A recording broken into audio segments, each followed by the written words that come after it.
Iran Israel యుద్ధంలోకి ఇప్పుడు మరికొన్ని దేశాలు కూడా రాబోతున్నాయి. నాటో దేశాల్లోని జపాన్ కూడా డైరెక్ట్గా యుద్ధంలోకి ఎంట్రీ ఇవ్వబోతోంది. మిడిల్ ఈస్ట్ యుద్ధం పైన జపాన్ ఆందోళనకు గురవుతోంది. హార్ముజ్ జలసంధి మూసివేతను తీవ్రంగా ఖండించింది జపాన్. గ్లోబల్ ఎకనామీ పెద్ద మొత్తంలో పూర్తిగా దెబ్బతింటుంది కాబట్టి ఎలాగైనా సరే దీనిలో నుంచి మనం రికవరీ అవ్వాలంటే ఈ హార్ముజ్ జలసంధిని విడిపించాలి, లేదంటే మేము కూడా యుద్ధంలోకి దిగుతామన్నట్టుగా జపాన్ చెప్పుకొస్తోంది. సో ప్రెజెంట్ జపాన్ ఈ మాట ట్రంప్ ఎదుటే ఆ జపాన్కి సంబంధించినటువంటి ప్రధాని చెప్పుకొచ్చారు. సో నిన్న జపాన్ ప్రధాని సనాయే టకాయిచితో ట్రంప్ భేటీ అయ్యారు. జలసంధిని తిరిగి తెరిచేందుకు కలిసి పనిచేస్తామని జపాన్ చెప్పుకొచ్చింది. జపాన్తో కలిసి పనిచేయబోతున్నాడు ట్రంప్. ఈ విషయంలో జపాన్ ఇస్తున్న సపోర్ట్ని అద్భుతం అంటూ సంబోధించారు ట్రంప్. మరోవైపు నాటో దేశాలపైన తీవ్ర స్థాయిలో ట్రంప్ ఫైర్ అవుతున్నారు కూడా. చమురు సరఫరాలో కీలకమైన జలసంధి విషయంలో ఎవరు కూడా స్పందించకపోవడం, నాటో దేశాల్లో ఉన్నటువంటి దేశాలు ఏ ఒక్కటి కూడా ముందడుగు వేయకపోవడం, వాటిని ఆ జలసంధిని విడిపించడం కోసం ఎవరు కూడా ప్రయత్నం చేయకపోవడం పైన నాటో దేశాలపైన చాలా ఆగ్రహానికి గురవుతున్నారు ట్రంప్. ఇక హార్ముజ్ జలసంధిని ఓపెన్ చేసేందుకు కలిసి పనిచేస్తామని చెప్పి నాటో దేశాలు కూడా ఒక నోట్ని విడుదల చేశాయి. సో ఒకసారి నోట్ మీకు చూపించే ప్రయత్నం చేస్తాను. సో నోట్లో చాలా క్లియర్గా నాటో దేశాలన్నీ కూడా కలిసికట్టుగా ముందుకు వెళ్తామన్నట్టుగా ఒక నోట్ని విడుదల చేశారు అంతా కలిసి. సో ట్యూస్డే 19th March అంటే నిన్న విడుదల చేసిన నోట్ ఇది. We condemn in the strongest terms recent attacks by Iran and unarmed commercial vessels in the Gulf, attacks on civilian infrastructure including oil and gas installations, and the de facto closure of the Strait of Hormuz by Iranian forces. Strait of Hormuz ని పూర్తిగా close చేయడం పైన మేమంతా కలిసికట్టుగా పోరాడతాం, మేమంతా డెఫినెట్గా దాన్ని విడిపించుకుంటామన్నట్టుగా నాటో దేశాలన్నీ కలిసి ఒక నోట్ను విడుదల చేశాయి. So we express our deep concern about the escalating conflict.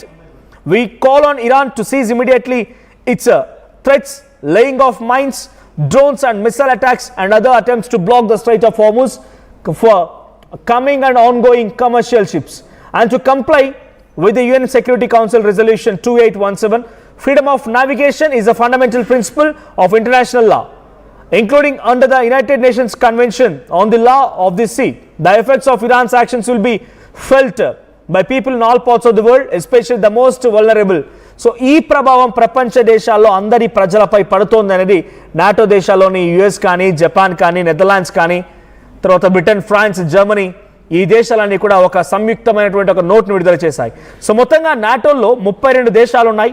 ఈ 32 దేశాల్లో US and UK, Turkey, Sweden, Spain, Romania, Portugal, Poland, Norway, Netherlands, so ఇవన్నీ కూడా చాలా కీలకమైన దేశాలు. Hungary, Ireland, Greece, Germany, France, Finland, Denmark, so Belgium, Albania, ఇవన్నీ కూడా చాలా కీలకమైన దేశాలు.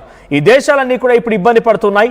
సో నాటో దేశాలతో పాటుగా ఎక్కువగా ఈ స్ట్రైట్ ఆఫ్ హార్ముజ్ని క్లోజ్ చేయడం మూలంగా ఎఫెక్ట్ అయ్యే దేశాలు ఏవైనా ఉన్నాయనంటే first and foremost China. Asian కంట్రీస్లో China, India, Japan, South Korea, Singapore and Thailand effect కాబోతున్నాయి. బికాజ్ ఈ దేశాలు 75% ఆఫ్ ఆయిల్ కన్జంప్షన్ మొత్తాన్ని కూడా అక్కడ గల్ఫ్ కంట్రీస్ నుంచి తెచ్చుకుంటూ ఉంటాయి. ఈ స్ట్రైట్ ఆఫ్ హార్ముజ్ వెంట నుంచి తెచ్చుకుంటూ ఉంటాయి. 75%, ఏకంగా చైనా అయితే ఇంకా చాలా అధిక మొత్తంలో. ఇండియా, జపాన్, సౌత్ కొరియాని కూడా వాళ్ళు వినియోగించుకునేటువంటి ఆయిల్ కానీ, గ్యాస్ కానీ, ఈ మెటీరియల్స్లో 75% ఆ స్ట్రైట్ ఆఫ్ హార్ముజ్ నుంచి తెచ్చుకుంటూ ఉంటారు.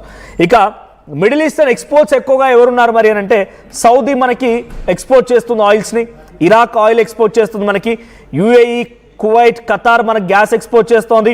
ఇరాన్ నుంచి పెద్దగా మనకి ఏం ఎక్స్పోర్ట్స్ లేవు. 90%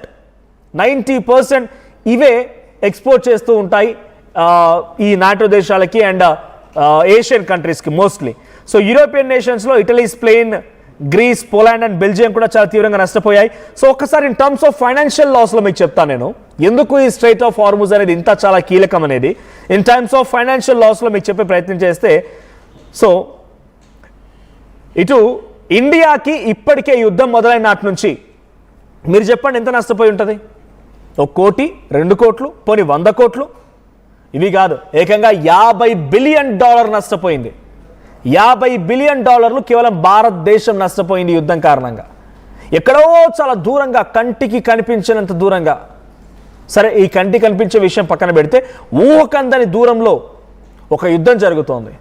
ఒక చిన్న దేశం, ఇజ్రాయెల్ అనేటువంటి ఒక చిన్న దేశం, ఇరాన్ లాంటి ఒక ఎక్కువ ఏమంటారు దీన్ని భూభాగం అనేటువంటి ఇరాన్ పై దాడి చేస్తూ అమెరికా అనేటువంటి ఒక అగ్రరాజ్యం ఇరాన్పై దాడి చేస్తూ ఉంటే ఇరాన్ ఈ రెండు దేశాలను తిప్పికొడుతూ ఉంటే ఒక చిన్న జలసంధిని 30-35 కిలోమీటర్ల జలసంధిని వాళ్ళు ఆపితే భారత్కు వచ్చిన నష్టం $50 బిలియన్.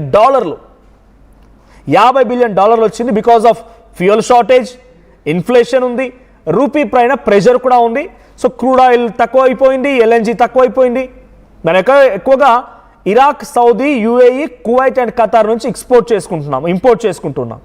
సో ఇప్పుడు మనకు వచ్చిన loss $50 billion trade risk.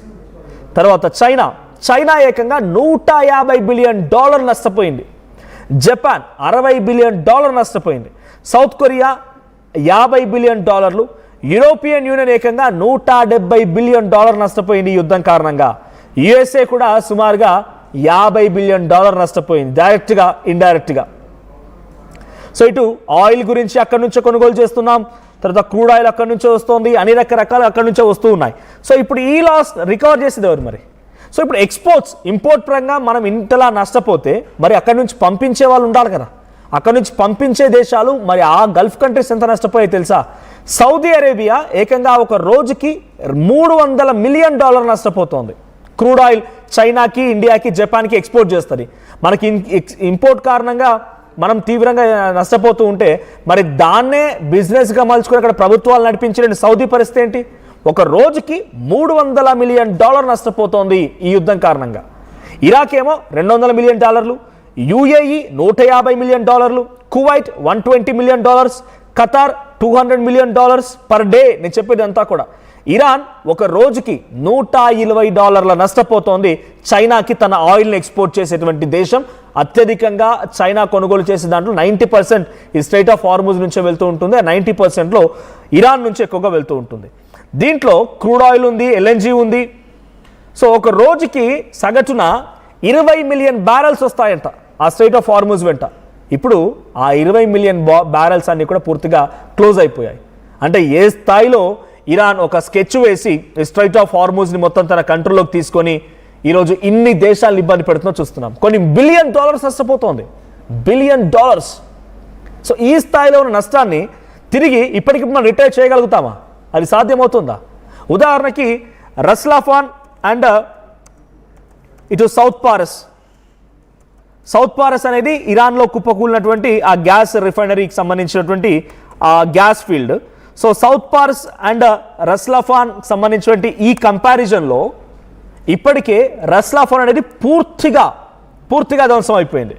Completely out and out పూర్తిగా నష్టపోయింది. సో ఆ నష్టపోయిన దాంట్లో ఇప్పుడు వాళ్ళు తిరిగి పునరుద్ధరించాలంటే సుమారుగా ఒక 5 ఏళ్ళు పడుతుందంట దాన్ని మళ్ళీ కంప్లీట్గా రిట్రైవ్ చేయాలంటే. ఈ 5 ఏళ్ల కాలం పాటుగా ఏం చేయాలి మరి? 5 ఏళ్ల కాలం పాటుగా మన భారతదేశానికి వచ్చేటువంటి 27% గ్యాస్ లెవెల్ అక్కడి నుంచే వస్తాయి. దాన్ని రికవరీ చేసేది ఎవరు? దాన్ని తిరిగి పునరుద్ధరించేటువంటి అవకాశం ఉంటుందా? 5 ఏళ్ల పాటుగా మరి భారతదేశం గ్యాస్ లెవెల్ ఎక్కడి నుంచి తీసుకొచ్చుకోవాలి? ఇలా అనేక అనుమానాలు ఉన్నాయి. ఇంత పెద్ద లాస్ అయితే ఏర్పడుతోంది. అందుకే నాటో దేశాలు అన్నీ కలిసి వాళ్ళు చెప్పేది ఒకటే, మీరు యుద్ధం చేసుకోండి, కొట్టక చావండి, మీరైనా ఎక్కడైనా పోనివ్వండి, కానీ స్ట్రైట్ ఆఫ్ హార్ముజ్ని మాత్రం వదిలేయండి. స్ట్రైట్ ఆఫ్ హార్ముజ్ని వదిలేయకపోతే చాలా తీవ్రంగా నష్టం వాటిల్లే అవకాశం ఉండబోతుంది అనేది వాళ్ళు చెప్తున్నమాట. నాటో దేశాన్ని ఏకమైపోయాయి. ఒక అఫీషియల్ అనౌన్స్మెంట్ని కూడా పాస్ చేశాయని కూడా. సో ఆ నోట్ని మీరు చూస్తున్నారు. సో ఆ నోట్ ద్వారా ఇప్పుడు జపాన్ కూడా యుద్ధంలోకి వచ్చింది, నెదర్లాండ్స్ వచ్చాయి, ఇటలీ, బ్రిటన్ అన్ని కంట్రీస్ వచ్చాయి. మోస్ట్ ఇంపార్టెంట్ యూరోపియన్ కంట్రీస్ అనేది కూడా ప్రతిదానికి వాళ్ళు ఎక్కువగా యూజ్ చేసేది ఆయిలే, గ్యాస్ వీటిని వినియోగిస్తూ ఉంటారు. సో ఇప్పుడు ఆయిల్ అండ్ గ్యాస్ పూర్తిగా అక్కడి నుంచి కట్టడి చేయడంతో వాళ్ళ అడుగు వేయాలన్నా కూడా ఆయిల్ అండ్ గ్యాస్ తప్పనిసరి. అక్కడ హీటర్స్ ఉపయోగిస్తూ ఉంటారు, ప్రతిదానికి జనరేటర్ కావాల్సిందే. సో అలాంటి ఇబ్బందులు ఎదుర్కొంటున్నాయి. ఇప్పుడు స్ట్రైట్ ఆఫ్ హార్ముజ్ పైన నాటో దేశాలు కానీ IMO 3200 షిప్స్ అన్ని కూడా స్ట్రైట్ ఆఫ్ హార్ముజ్ దగ్గర మారిటైమ్ ట్రాఫిక్ అక్కడ స్ట్రక్ అయిపోయింది. కాబట్టి IMO ఇంటర్నేషనల్ మారిటైమ్ ఆర్గనైజేషన్స్ కూడా భేటీ అయ్యాయి. ఇండియా కూడా దాంట్లో భాగస్వామిగా ఉంది. సో అన్ని దేశాలు భేటీ అయ్యాయి. ఇప్పుడు నాటో దేశాలంతా ఏకమైపోయాయి. సో స్ట్రైట్ ఆఫ్ హార్ముజ్ని విడిపిస్తారా ఈ దేశాలని కలిసి? ఒక ఇరాన్ని ఎదుర్కొని ఇన్ని దేశాలు పోరాడతాయా, లేదంటే ఇన్ని దేశాల మద్దతు కూడగట్టుకొని యుద్ధాన్ని ఆపేసి